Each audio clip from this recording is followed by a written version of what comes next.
Now to a show that has taken the world by storm, Squid Game. The Korean drama is officially Netflix's biggest original series launch. If you haven't already seen it, Squid Game is a 9-part dystopian thriller.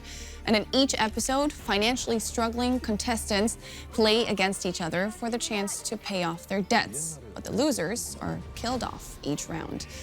It's a brutal drama that has won fans across the globe. It has also won fans for a South Korean honeycomb candy that features in the series. It's just brown sugar mixed with baking soda. A candy as simple as that has South Koreans queuing up just to get a bite of dalgona. Interest in the sweet treat has surged now that it's being featured in Netflix's smash hit series Squid Game. Lim Chang-ju was one of the sellers who made the dalgonas on set. Now back in real life, he can hardly keep up with the demand as his store becomes one of the hottest spots in Seoul. It's super hectic with so many customers. It's really tough.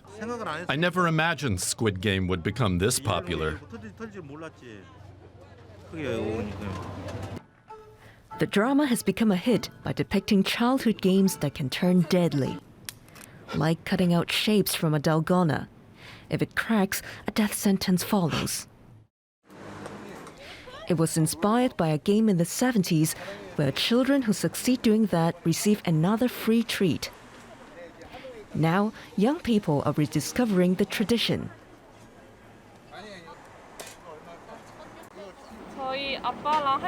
I've heard so much about the dalgona challenge from my dad and grandma and was always curious.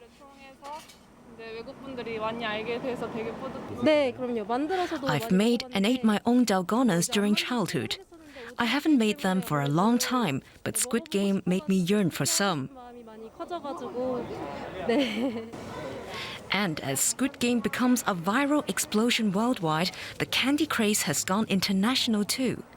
In this cafe in Singapore, or on the streets in China, people are eager to try out the fictionally fatal challenge.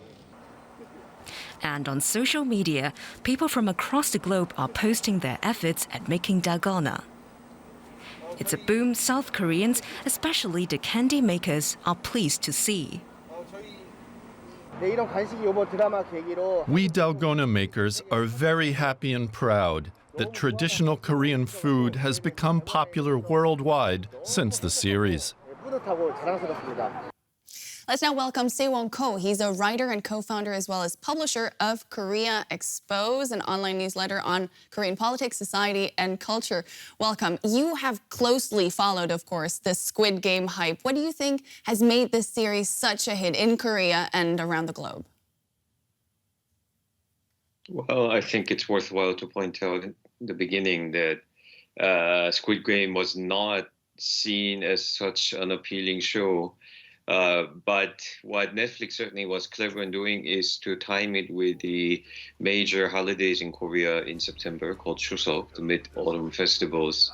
And while this is normally a time many people actually travel overseas, somehow with COVID, everybody was stuck. Everybody was looking for something. And Squid Game certainly came with a lot of hype. It generated a lot of discussion. And I'm not going to say that it made it universally popular, but definitely the elements that you have alluded to, like evoking childhood games, nostalgia, these things certainly have made it more appealing to the older generation as well as those who are younger. And let's, of course, not forget the violence. This show has been so viscerally violent in a way that very few Korean TV shows actually are. And I think certainly it's made it a kind of a standout, even in the context of Korean popular culture.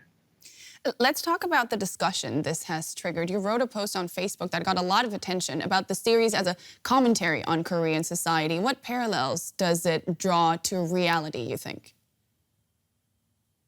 Yeah, debt more than anything. The people who are overloaded with debts and who are unable to pay back debt, it's in the show, and these people are really very much a part of contemporary South Korea It has become even more of a problem in the last few years because of the rising cost of housing. Apartment prices have simply exploded in Korea, to the point that it's now worth double or maybe double what people used to pay 5 years ago.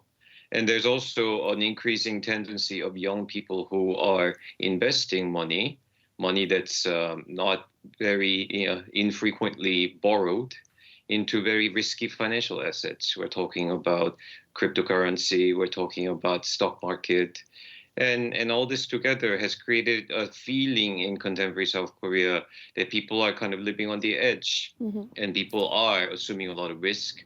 And of course, if you lose in this game, you're not going to die, but certainly the consequences for your life will also be quite serious. Right. Sewon Ko of Korea Expos, thank you very much. Thank you.